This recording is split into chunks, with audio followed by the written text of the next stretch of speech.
Shalom, shalom. Selamat siang, teman-teman Bang Joel, dimanapun berada. Apa kabar kalian semua? Ya, Bang Joel berharap kita semua di dalam perlindungan dan penyertaan Tuhan ya guys ya. Yesus itu luar biasa ya teman-teman buat kita sekalian. Karena Allah kita ini Allah yang hidup, bukan Allah yang mati guys ya.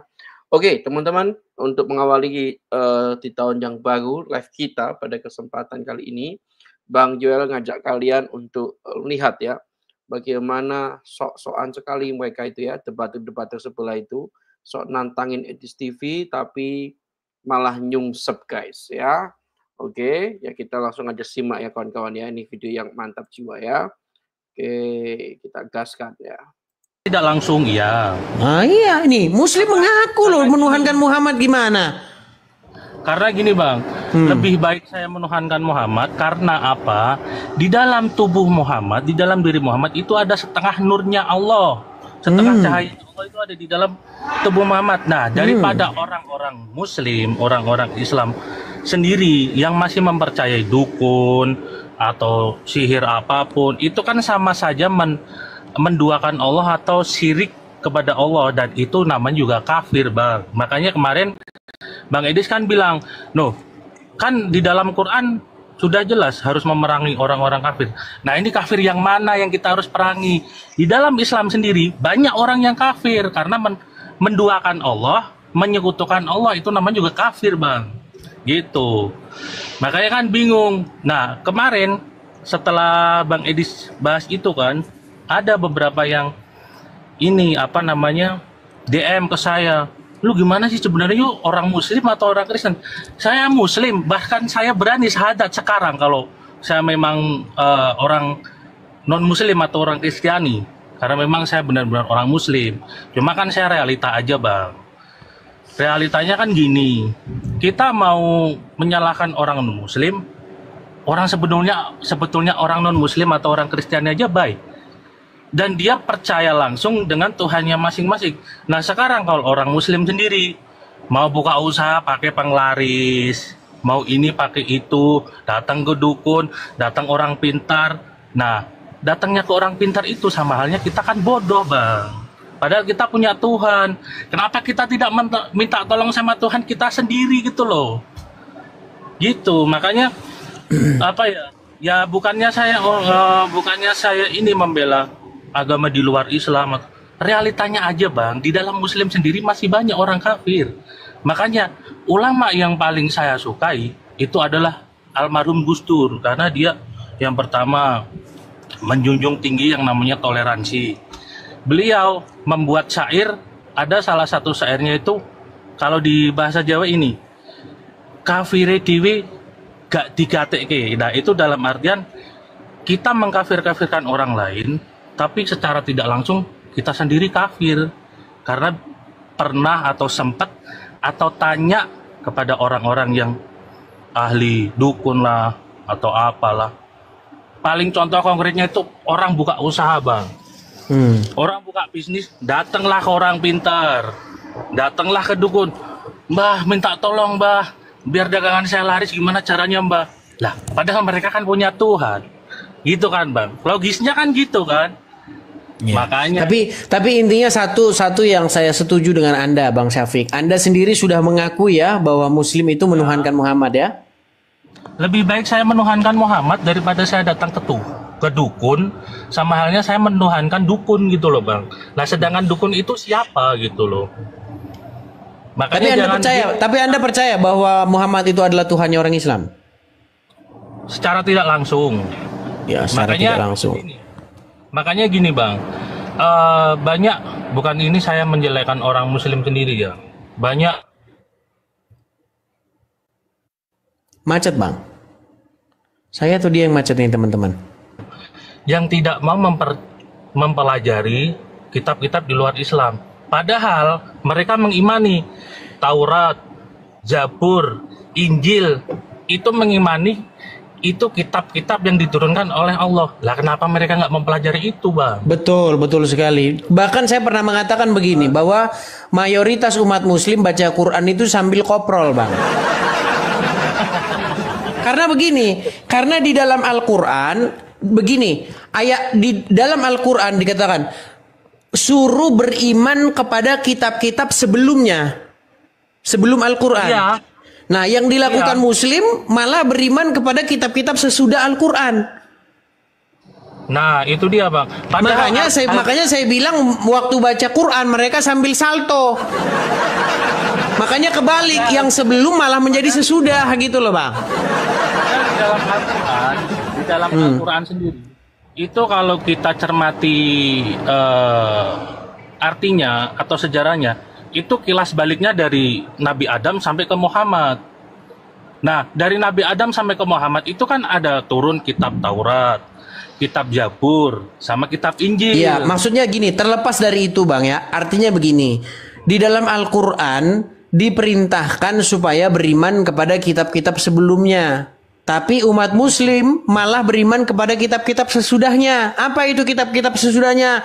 Kitab karangan ulama A, kitab karangan ini, karangan. Itulah yang malah justru dipercaya orang Islam. Makanya menumpuk kitab-kitab karangan-karangannya.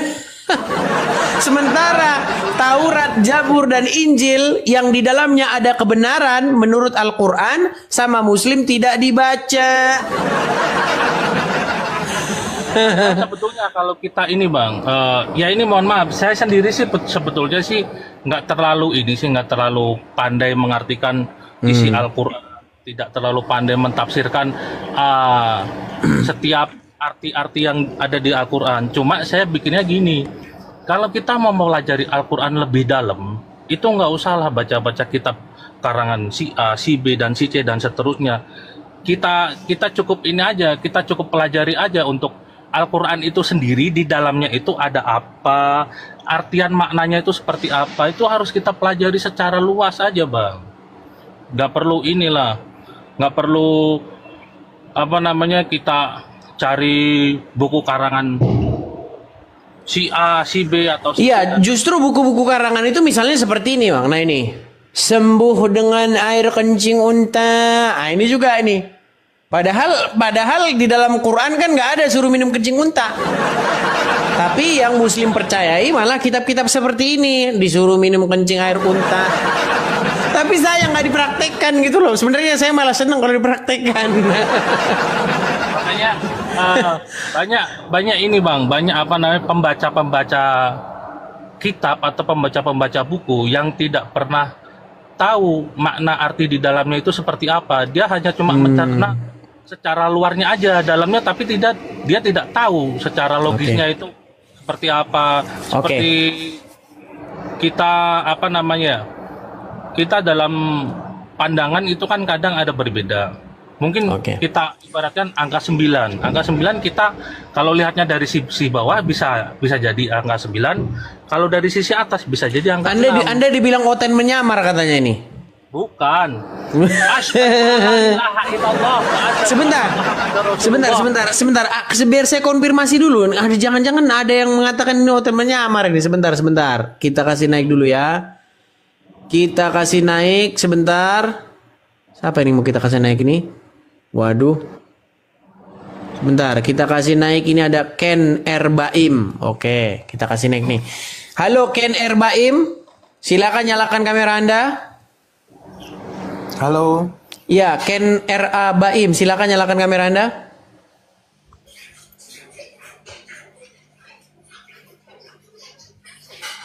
Ken R.A. Oke, Bang Ken R.A., Anda Muslim? Muslim. Ya, ini Syafika ini dia Muslim dan dia mengakui bahwa secara tidak langsung umat Muslim itu adalah penuhan Muhammad. Anda setuju? Tidak. Ya, mungkin silakan tanggapannya, Syafika. Saya menonton dulu lah, soalnya Muslim juga kan berbeda pendapat terus ini. Yang mana yang benar kalian? Silakan. Ini, kalau saya gini ya Bang Ken RA, kalau saya berpikirnya ini aja sih, logisnya aja. Saya lebih baik mentuhankan Muhammad Rasulullah SAW karena di dalam tubuh Muhammad itu masih ada setengah cahayanya Allah di situ. Anda tahu mungkin kejadian Muhammad Rasulullah dipanggil oleh Allah langsung ke langit dan bertemu dengan Allah dan Allah membuka hijabnya satu persatu.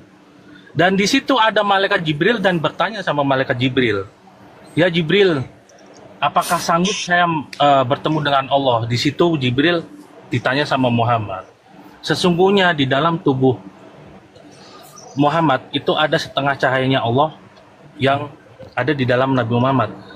Daripada gini bang, kita nggak usah ini aja lah, nggak usah nggak usah membela ini, nggak usah membela itu. Banyak kok orang Muslim yang masih menyembah selain Allah dan selain Muhammad, bang. Mungkin Anda satu-satunya orang Muslim yang tidak menyembah Muhammad, yang tidak menyembah Muhammad tapi menyembah Allah. Kalau saya lebih baik saya menyembah Muhammad daripada saya menyembah dukun, itu loh.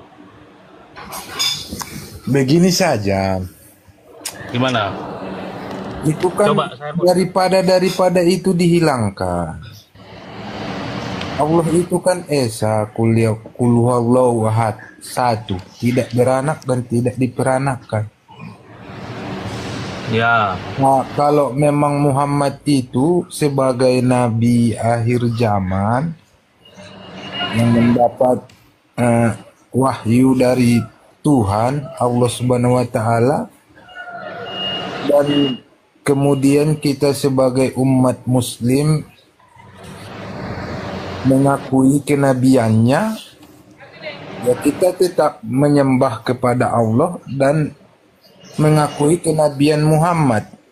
Itu saja, nggak perlu Gini bang, lebih baik begini, nggak ada lebih baik.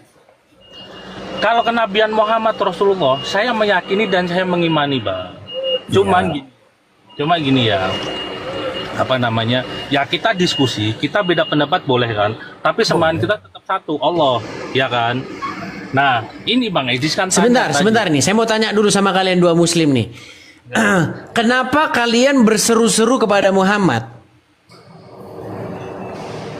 Coba Bang Ken RA Baim dijawab dulu lah. Kemarin kan saya udah jawab sama Bang Edis itu kan soal itu. Coba sekarang Bang Sifka saya tanya nih, Bang Sifa nih. Kan umat muslim berseru-seru kepada Muhammad dengan kata-kata begini, Muhammadku, Muhammadku, dengarlah seruanku. Ah itu. Kalian kan berseru-seru kepada Muhammad nih, Bang Sifka, betul? Ya. Nah di situ kalian menuhankan Muhammad nggak? Kalau di situ, kalau secara tidak langsung, itu kan gini Bang, itu seruan untuk Nabi kita, karena memang kita pengen ini ya, bukan ini ya, karena di dalam sholawat kan langsung berputar-putar kan, kalau ditanya langsung berputar-putar. Kemarin kan udah dijawab, cuma kan lupa gini loh. Kalau tidak langsung, ya. Gini Bang Syafika, begini, ketika kami orang Kristen, kami Kristen nih, kami di gereja, kami berseru-seru, ya Yesus begitu. Kami berseru-seru kepada Yesus nih. Ada Muslim lewat, jangan berisik-berisik, ini umat Muslim lagi nyembah Yesus katanya. Gak apa-apa, karena memang kami akui, kami menuhankan Yesus, ya kan? Nah masalahnya begini, kalau Muslim, ya Rasulullah, Muhammadku, dengarlah seruanku. Kau berseru-seru kepada Muhammad, tapi kau nggak ngaku kau menuhankan dia. Gimana sih? Kalau saya kan udah bilang Bang, secara tidak langsung iya. Kalau Bang berarti mengakui secara tidak langsung menuhankan Muhammad. Karena gini, kemarin pas waktu bahas itu, Bang Edis kan pernah bukan ngangkat ya. Masukin orang yang tanya, coba kau baca sholat.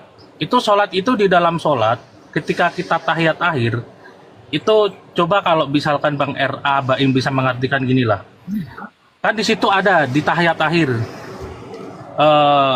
Allahumma sholli ala sayyidina Muhammad wa ala ali sayyidina Muhammad.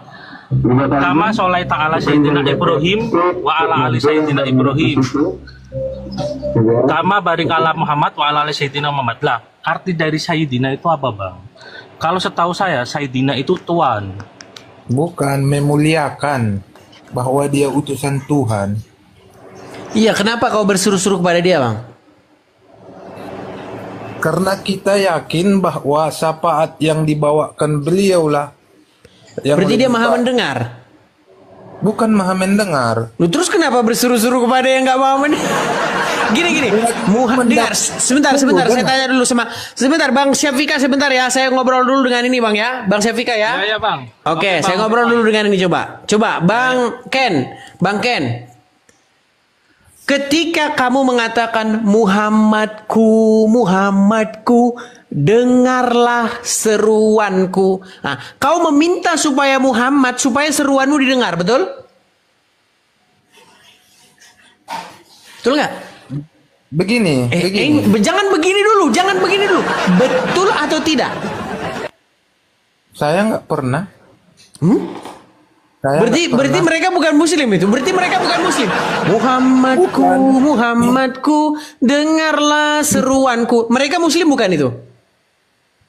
Ya jelas muslim. Tapi kan Oke, ketika mereka sebentar dulu. Ketika mereka mengatakan dengarlah seruanku, berarti mereka meminta kepada Muhammad supaya Muhammad mendengar seruan mereka, betul? Muhammad itu hanya utusan. Saya nggak tanya Muhammad itu siapa. Mereka meminta kepada Muhammad supaya Muhammad mendengar seruan mereka. Betul atau salah? Betul. Betul.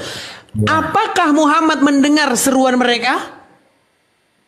Akhlaku alam. Itu tidak dapat kita pastikan. Berat. Makanya Bang, ku bilang Bang, sebenarnya kalau kalian betul-betul mendalami agama Islam, kalian itu menuhankan Muhammad. Kalian itu meminta kepada Muhammadku, dengarlah seruanku. Kalian berseru. Makanya yang berseru-seru kepada mayat itu adalah agama Islam. Fakta yang saya katakan itu fakta. Kok dibilang saya fitnah lagi? Jadi begini. Nggak, sebentar dulu. Yang saya katakan, sebentar Bang. Yang saya katakan bahwa umat Islam adalah umat yang berseru-seru kepada Muhammad, betul atau salah? Betul. Dan Muhammad sudah menjadi mayat, betul atau salah? Kematiannya iya. Bang, saya tanya, Muhammad sudah menjadi mayat, betul atau salah? Itu saya tidak tahu atau Waduh, gak mati di masa Muhammad. Bang, dengar. Muhammad sudah menjadi mayat. Dengar, Bang, sebentar, Bang. Yang masuk dalam kubur, sebentar, Bang. Bang, sabar, Bang. Kalau dimasukkan ke kuburan, sudah jadi mayat apa masih hidup? Banyak yang dimasukkan ke kuburan gak mati. Muhammad, waktu dia dikubur, dia udah jadi mayat belum? Udah jadi mayat. Nah, berarti Muhammad sekarang sudah menjadi mayat, betul? Saya tidak pernah melihat. Oke, ginilah. Intinya kalian berseru-seru kepada mayatnya Muhammad, betul atau salah? Tidak. Terus kalian berseru-seru kepada Muhammad yang maha hidup. Dengarkan dulu penjelasan. Makanya aku bilang, teman-teman, mereka ini penuhan Muhammad, mereka ini pemuja Muhammad, pengkultus Muhammad, pendewa Muhammad. Sadar saya ngomong fakta. Ketika saya ngomong fakta, dilaporkan ke polisi. Pendengaran aja. Dengarkan dulu biar penjelasan. Saudara, sulit. Bodoh kau. Ya udah, coba jawablah, ayo. Nah, di dalam Islam itu ada dua. Yang mati itu ada namanya jasad. Terus? Yang batin, ruh. Ada ruh. Ruh ini ketika jasadnya dipindah dari ruh berarti masih hidup. Berarti kalian berseru-seru pada rohnya Muhammad? Bukan roh. Terus kalian berseru-seru kepada siapa lah? Coba saya tanya dulu. Kalian berseru-seru kepada apanya Muhammad? Begini. Tunggu dulu, dengarkan dulu. Kepada ruhnya, kepada jasadnya, atau kepada siapa? Coba kalian berseru-seru kepada arwahnya Muhammad apa kepada jasadnya Muhammad? Coba ayo. Bukan begitu, dengarkan dulu. Bukan begitu, bagaimananya? Bagaimananya? Gimana? Kau pun macam apa kali kau ini? Bang, dengar dulu ya, dengar. Muhammadku, Muhammadku, dengarlah seruanku. Ah, itu arwahnya, jasadnya, atau apanya? Mayatnya Jadi atau begini. apanya? Gini aja, saya beri penjelasan aja. Ah, bagus, tahe agoy, agoy. Kalau orang Batak ngomong Ya, orang. agoy, agoy. Gimana sih? Ini kita buat perumpamaan aja dulu. Agoy, agoy. Orang Batak itu kalau ngomong agoy, artinya aduh pusing, paniang. Gimana sih ini? Gimana yang benar yang mana? Gak jelas kau ini. Makanya berseru-seru kepada A, jasadnya Muhammad, B, arwahnya Muhammad, C, bangkainya Muhammad. Yang benar yang mana? Begini, tunggu dulu. Begini. Enggak, ada 3 pilihan ganda ini, Bang. Ini ujian Eptanas ini. Ayo, kembali ke Eptanas ya. Nggak ada penjawab. Kita Nggak ada Eptanas ini. penjawab. Karena soalnya udah Ketika salah. Muslim, sebentar. Ketika Muslim mengatakan, Muhammadku, Muhammadku, dengarlah seruanku, ya Rasulullah, ya Rasulullah. Kalian ketika begitu, kalian berseru-seru kepada Muhammad yang A, jasadnya, B, arwahnya, C, bangkainya. Apanya? Kau juga harus mengetahui apa arti kerasulan. Berat emang saudara, berat. Jadi kau tanya yang nggak kau Aduh, ngerti. terus bikin itu pilihan bahaya. ganda itu ada kan ada kolomnya itu kan pilihan ganda. Udah pilihannya A B C, terus kau pikir aja bang D, kau tambah sendiri di situ. Orang soalnya sudah salah, ngapain kita mau menjawab ya? Kok salah sih? Jadi kalian nggak berseru-seru kepada Muhammad? Kita mengakui kenabiannya. Enggak, bahwa kalian dia berseru-seru adalah kepada utusan Muhammad nggak? Allah. Kita berseru bukan Oke, artinya berseru. kita Nah, waktu memuja. kalian berseru, Bang, waktu kalian berseru kepada Muhammad itu Muhammad itu yang kalian berseru kepadanya, jasadnya, bangkainya, atau arwahnya? Nggak ada pilihan itu. Terus apanya? Terus apanya? Kalau nggak ada pilihan di situ, bikinlah. Oke, kita kasih kolom tambahan. Apanya kalau gitu? Kerasulannya bahwa dia adalah Kerasulannya. rahmatan lil alamin. Kalian berseru-seru kepada kerasulannya. Iyalah. Ketombean aku bang ngomong sama abang. Ketombean aku bang ngomong sama abang. Aduh gawat bang. Jadi begini saja. Ketombean saya Balik ngomong sama dulu. dia teman-teman. Boleh saya Ketombe bertanya? saya. Aduh. Gimana ini? Gimana Jadi bang? saya balikkan dulu. Enggak, saya tanya dulu, coba jawab dulu bang. Coba ayo. Ketika kami berseru-seru kepada Yesus, Yesus bangkit bang. Yesus mengalahkan maut. Murid-murid menyaksikan. Para pengikut Yesus yang adalah para saksi mata memberitakan tentang itu. Mereka memberitakan tentang kebangkitan Yesus itu. Karena Yesus bangkit, makanya di dalam kekristenan itu punya pengharapan akan hidup yang kekal. Karena Yesus sudah masuk kepada hidup yang kekal itu dengan cara bangkit mengalahkan kematian itu. Semua manusia bang, semua manusia masuk kuburan, mereka nggak bangun lagi.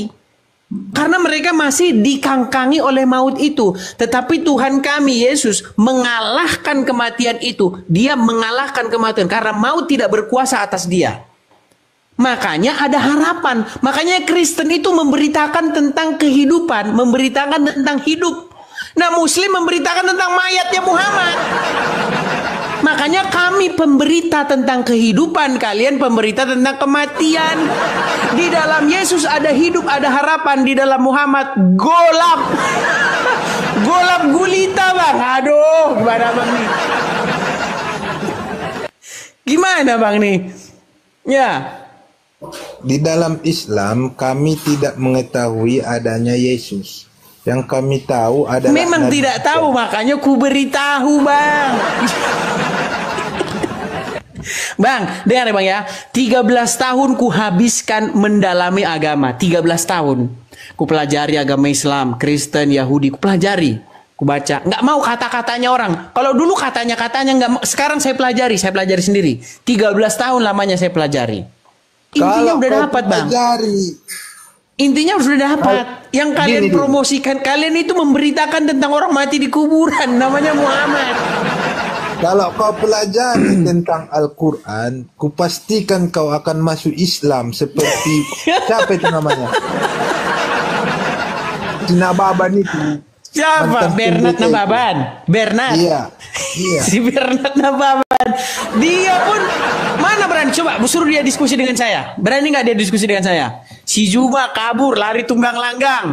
Uncup PA, lari tunggang langgang. Siapa lagi? Si Nanda. Lari semua kali tunggang langgang. Kau nggak ada kebenaranmu Gimana? aja yang kau buat. Coba bantah. Tadi aja abang ku beri pertanyaan masalah kalian berseru-seru kepada Muhammad. Kau tidak menjawab, lari ke sana, lari ke sini, macam ular yang kejepit pintu dapur. Mutar gimana? Jadi begini, dengar dulu ya. Kau akuikah penemu lampu pijar itu? Penemu lampu pijar? Iya. Siapa? Siapa penemu lampu? Itulah dulu. Iya, siapa penemu lampu? Ngomong-ngomong siapa penemu lampu? Siapa? Teman-teman coba di kolom komentar. Penemu lampu siapa? Thomas Alva Edison? Kayaknya nama saya itu Edison. Iya. Oke. Sekarang ku tanya, Bang. Di dalam agama Islam, di dalam Qur'anmu, kalau abang buka Qur'anmu itu ya, seburuk-buruknya hewan, seburuk-buruknya makhluk adalah orang-orang kafir. Menurut Qur'anmu. Quran mengatakan begitu, Bang. Tapi herannya orang yang dikatakan oleh Tuhanmu itu sebagai seburuk-buruknya makhluk, mereka bikin pesawat, Bang. Orang Wahyudi, orang Kristen menemukan segala yang semua yang abang pakai di rumah itu, semua penemunya itu nggak ada satupun yang orang Islam, Bang. Nggak ada satupun. Bagaimana mungkin, Bang? Umat yang dikatakan seburuk-buruknya makhluk, justru malah mereka bikin pesawat. Kalian pakai naik haji. Mau kalian jalan naik haji. Terus apa lagi? HP yang kita pakai ini, listrik, semua, telepon, semua, Bang. Semua penemuan-penemuan yang kita pakai untuk menunjang peradaban manusia ini, temuannya orang Wahyudi, orang Karesteng. Nggak ada satupun temuannya orang Islam. Satu temuannya orang Islam, Bang. Ini, aku kasih sama Bang nih. Satu temuan ajaib orang Islam. Nih. Nah, sembuh dengan air kencing unta. Ini, Bang, temuannya orang Islam, Bang. Itu pun orang Islam nggak mau minum. Loh, ini benar kan, Bang? Sembuh dengan air kencing unta. Ini buku ini, Bang. Terinspirasi dari mana? Terinspirasi dari Muhammad, Bang. Meminum air kencing hewan. Makanya Abang kalau klik di YouTube, Abang main ke YouTube ya. Nih. Abang klik di situ. Minum air kencing unta. Banyak, Bang, jamaah-jamaah kita dari negara kita ini pergi ke Arab sana. Mereka sampai sana minum kencing unta. Dijual tuh, Bang, botolan. Botolan dijual 5 real satu botol. Bener loh itu, Bang. Nggak bohong. Mereka memang minum air kencing unta itu, diminumin sampai muntah-muntah mereka minum kencing unta itu. Itu fakta, Bang, fakta dan kenyataan. Jadi gini. Oke lah. Kita membahas secara mayoritas, kan Anda membahas secara mayoritas Muslim. Jadi kalau di Kristen, apakah semua taat terhadap kitabnya? Enggak semua lah, Bang, sama. Kita bukan sama. bicara orangnya, Bang. Kita bicara ajarannya. Bedakan ajaran dengan orangnya. Contoh, Bang, ya, contoh. Apakah ada orang Kristen yang agamanya Kristen tapi kelakuannya bezat? Banyak, Bang. Banyak, nggak terhitung. Ya, Tapi kita juga. bukan ngomongin, Bang. Kita bukan ngomongin bukan ngomongin orang. Kita ngomongin ajarannya. Nah, di dalam ajaran agama Islam memang ini ada, minum air kencing onta ini memang ajarannya Muhammad. Makanya saya bilang, aku bersaksi tidak ada nabi yang suruh minum kencing hewan kecuali Muhammad. Kan memang Dalam fakta. Al-Quran di mana? Saya nggak pernah baca itu. Jadi abang nggak percaya hadis lagi? Sebenarnya hadis ini kan pendapat. Akal-akalan. Pendapat daripada para ulama-ulama. Bukan pendapat, meriwayatkan tentang apa yang terjadi di zaman Muhammad.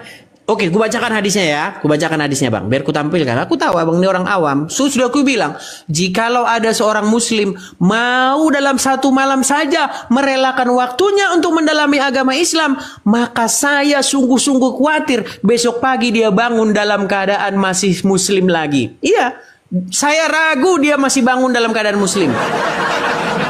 Nah, karena abang orang awam dan tidak mau mendalami agama Islam, oke, ku bantu abang mendalami agama Islam. Oke. Nih ya. Nih, ini hadisnya bang. Oke, kubalikkan dulu. Makasih topinya kak nih, makasih. Kubalikkan ya layarnya ya, biar abang lihat nih. Nih, diriwayatkan dari Anas bin Malik. Ia bercerita, ada sejumlah orang dari suku Ukel dan Uranah yang datang menemui Nabi Shallallahu Alaihi Wasallam. Kita ikuti Muslim ya bacanya ya. Namun mereka mengalami sakit karena tidak betah di Madinah. Lalu Rasulullah SAW memerintahkan mereka untuk mendatangi kandang unta dan menyuruh mereka untuk minum air kencingnya dan susunya. Hadis riwayat Bukhari dan Muslim. Dalam riwayat lain ditambahkan, mereka pun melakukan saran itu hingga mereka sehat dan menjadi gemuk. Kutanya dulu sama abang, betul nggak bahwa itu ada dalam riwayat hadis? Kalau masalah hadis saya belum baca itu. Nah itu ku bilang sama abang. Jadi begini. Jadi Mana? saya tanya juga samamu. Hmm. Yang dinamakan domba-domba tersesat itu apa? Waduh, ini lari kemana-mana. Yang dibahas apa? Yang dibahas kemana? Di dalam Alkitab kalian kan ada domba-domba tersesat. Iya, Apakah jadi itu begini domba? bang ya, jadi begini. Nah. Jadi begini, bahasa-bahasa di dalam Bible itu banyak sekali bahasa-bahasa yang bersifat metafor dan menggambarkan suasana yang terjadi di tengah-tengah masyarakat saat itu. Gini bang, dulu pekerjaan-pekerjaan yang lumrah dilakukan masyarakat itu adalah seorang penggembala. Ya, sekarang bang kalau kita di kota, apalagi di Jakarta, gembala itu nggak tahu orang apa gembala itu. Anak-anak zaman sekarang generasi Z ditanya gembala itu apa, mereka nggak tahu karena mereka di kota.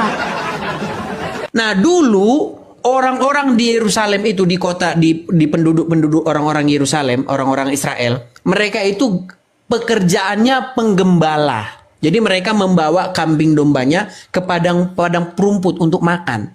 Makanya bahasa-bahasa Bible itu menggambarkan begini. Tuhan itu ibarat seorang penggembala. Dia itu akan menjaga kawanan domba-dombanya. Kalau abang seorang penggembala, abang pernah jadi penggembala. Saya waktu kecil di kampung saya dulu, saya dulu gembala sapi. Jadi saya tahu, saya nggak mau ada apa-apa terjadi dengan ternak saya. Begitu juga seorang penggembala, nggak mau dia terjadi apa-apa sama ternak dia, makanya dijaga sama dia. Dia biasanya bawa tongkat itu. Jadi kalau ada hewan buas, hewan ini, dia maju di depan menjaga kawanan dombanya. Nah Tuhan itu di dalam bahasa Bible itu diumpamakan sebagai seorang penggembala. Makanya Daud dia punya lagu, punya mazmur. Itu sangat terkenal lagunya. Tuhan adalah gembalaku, takkan kekurangan aku. Ia membaringkan aku di padang yang berumput hijau. Dia membimbingku ke air yang tenang. Ada lagunya. Jadi seperti itu bang. Yesus juga sering mengumpamakan domba-domba yang hilang, orang-orang yang tersesat itu seperti domba yang hilang dari kawanan. Makanya Yesus pernah mengumpamakan satu perumpamaan gini. Adakah seorang penggembala yang ketika menggembalakan 100 ekor dombanya lalu dia kehilangan 1 ekor, dia tidak mencarinya sampai ketemu? Jadi diibaratkan gitu, saking cintanya Tuhan itu kepada umatnya, seperti seorang penggembala yang kehilangan 1 ekor, dicarinya sampai dapat. Dan ketika dapat, dia begitu gembira, dia pangku dombanya yang hilang itu, dia taruh di pangkuannya, dan dia berkata, oh, domba saya yang hilang sudah ditemukan. Itu bahasa-bahasa Bible itu memang seperti itu. Bukan dibaca domba terus domba betulan. Ya. Bukan begitu, Bang. Makanya baca Bible itu, ya kalau kelas muslim ya sulit, Bang. Namanya masih muslim.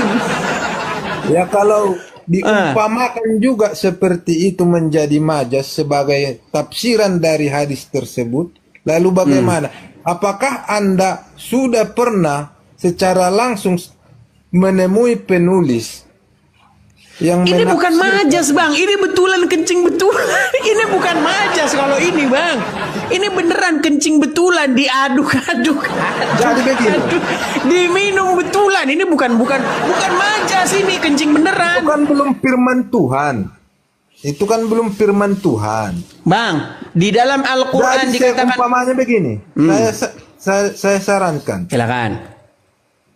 Di padang pasir, ketika Anda haus, tidak ada lagi minuman kecuali kencing unta itu. Apakah Anda Ini bukan di padang pasir loh, Bang.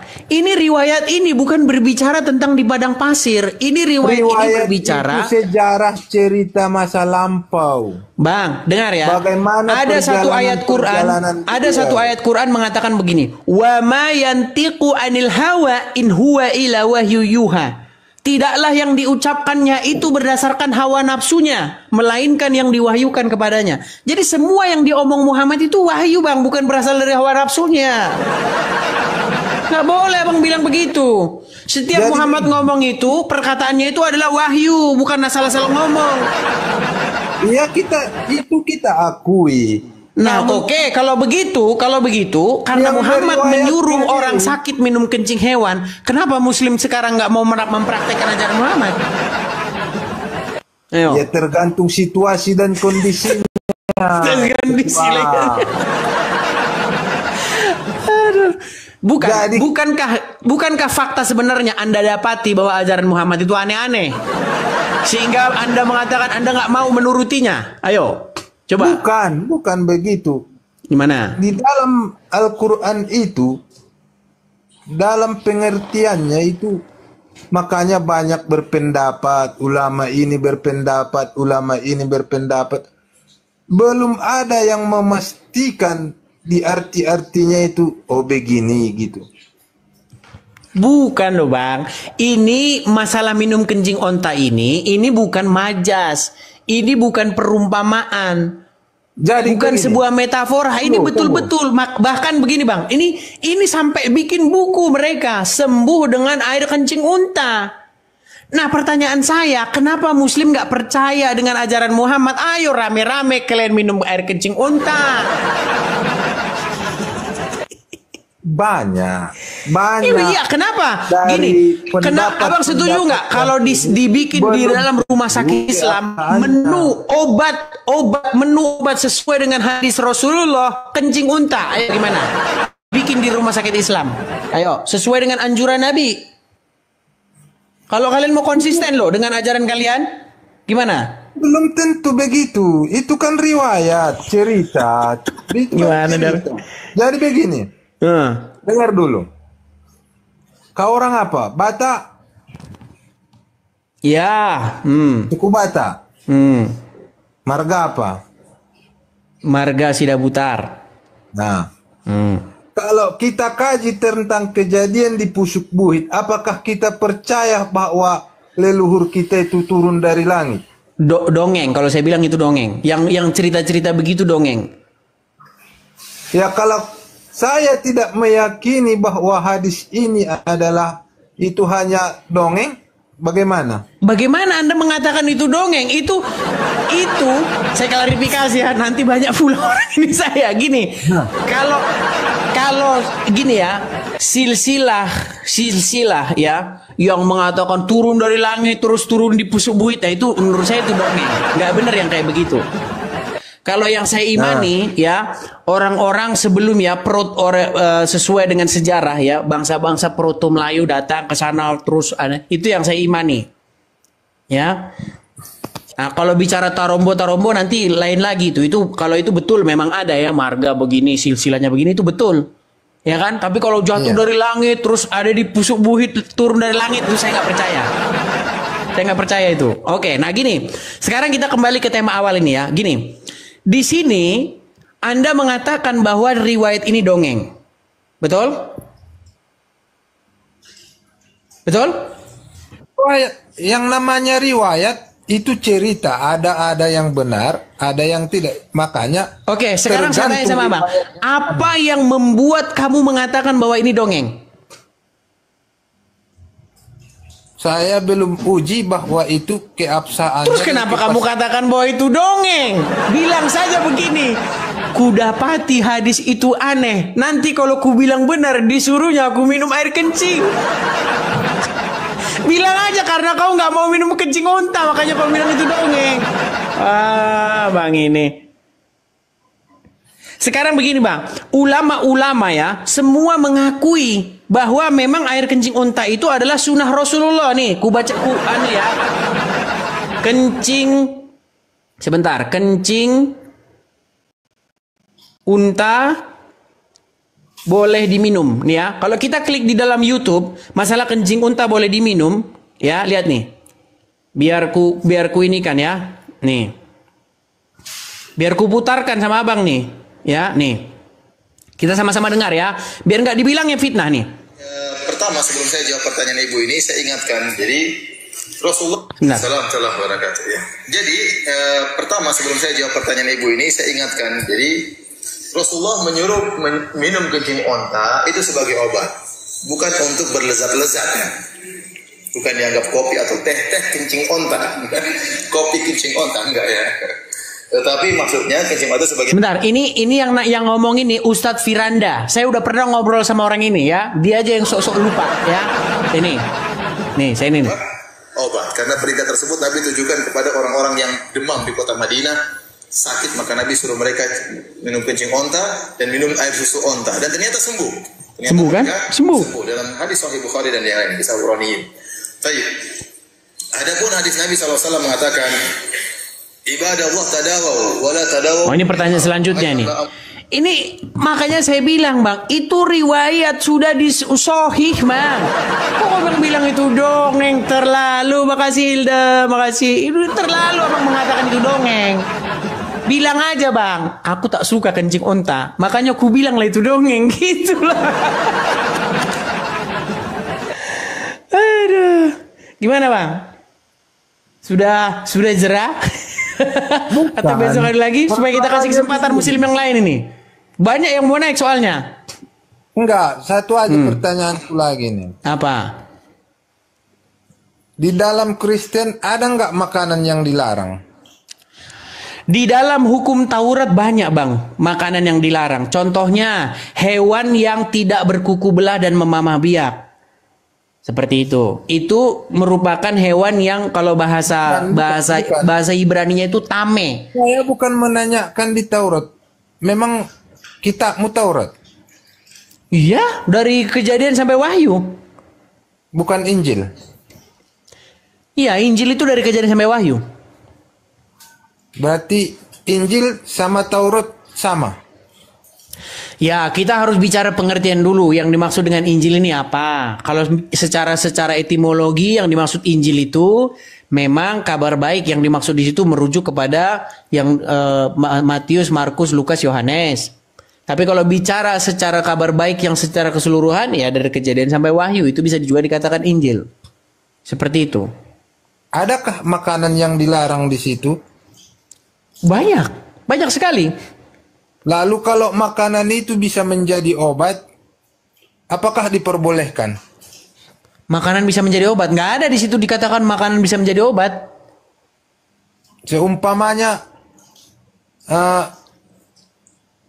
di dalam suatu perjalanan lah, tidak ada makanan lagi selain daripada makanan yang dilarang itu. Apakah diperbolehkan untuk bertahan hidup? Di dalam Bible. Iya. Kalau secara spesifik Bible tidak pernah bilang yang seperti itu, Bang. Misalnya begini. Tidak ada makanan selain daripada itu, maka itu harus dimakan. Nggak ada. Ada satu kejadian ya. Ada satu kejadian. Bagaimana ketika itu terjadi sebuah peperangan. Ya, di dalam narasi Bible itu terjadi peperangan antara Saul dan lawan musuhnya. Jadi ketika itu mereka menyembelih domba-domba, di situ dikatakan. Iya. Menyembelih manusia lah biar mengerti. Bukan menyembelih manusia. Mereka menyembelih domba-domba di situ. Jadi mereka memakan itu dengan cara melanggar hukum Tuhan. Tetap aja mereka dianggap bersalah. Seperti itu. Jadi nggak ada yang bicara spesifik semacam itu. Kalau obat maka boleh, nggak ada. Seperti itu. Nah, tapi kalau abang perlu tahu, di dalam kitabmu, di dalam Al-Quran, di situ Nabi Isa di dalam Quran itu, dia menghalalkan apa yang tadinya haram. Apa itu? Coba pertanyaannya.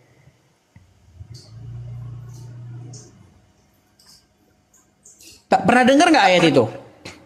Enggak. Jadi Isa di dalam Al-Quran mengatakan, aku menghalalkan yang tadinya diharamkan. Nah, menjadi pertanyaan apa itu?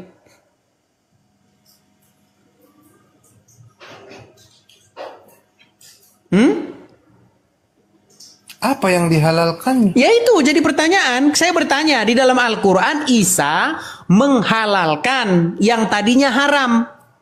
Menjadi pertanyaan apa itu? Yang menghalalkan dan mengharamkan itu setelah Muhammad datang menjadi nabi. Nah ini makanya abang ini masih Islam karena nggak pernah baca Quran. Jadi gini teman-teman, umat Muslim mayoritas ya, saya tidak bilang semuanya, 98% sampai 99%, mereka itu membaca Al-Quran. Satu, dia tidak mau tahu isinya. Membaca Quran itu pertama dibaca Arabnya, lalu percaya dapat amal. Nah itu satu, ya kan? Kedua, mereka tidak pernah membuka Al-Qurannya. Makanya saya bilang, itulah sebabnya mereka masih Islam. Oke lah Bang, kita kasih kesempatan kepada muslim lain ya. Sudah banyak yang antri loh ya. Nah, kenyung seperti itu. Ya, gitu ya teman-teman ya. Jadi memang mereka itu sok nantangin edit debat, tapi pada kenyataannya ya nggak ada ilmu mereka semua itu kawan-kawan ya. Ya itulah fenomena yang ada. Aneh tapi nyata. Ya itulah ujlim-ujlim ya. Jadi sok tahu tanya-tanya tentang keyakinan Kristen, padahal apa yang diajarkan keyakinannya sendiri dia nggak paham guys. Ya begitulah ya. Oke teman-teman semua, terima kasih sudah mampir ke channel ini. Winnie terima kasih, BTN, Pak Yesi terima kasih semuanya, Bang Tommy terima kasih, maupun teman-teman yang lain yang sudah menyaksikan siaran Bang Joel pada kesempatan siang ini atau sore ini. Kiranya Tuhan menyertai kalian semua ya. Terus dukung Bang Joel di dalam membuat video-video yang ada di channel ini. Kita ketemu lagi dalam video selanjutnya. Selamat pagi Bang Joel. Tuhan memberkati kita. God bless you guys.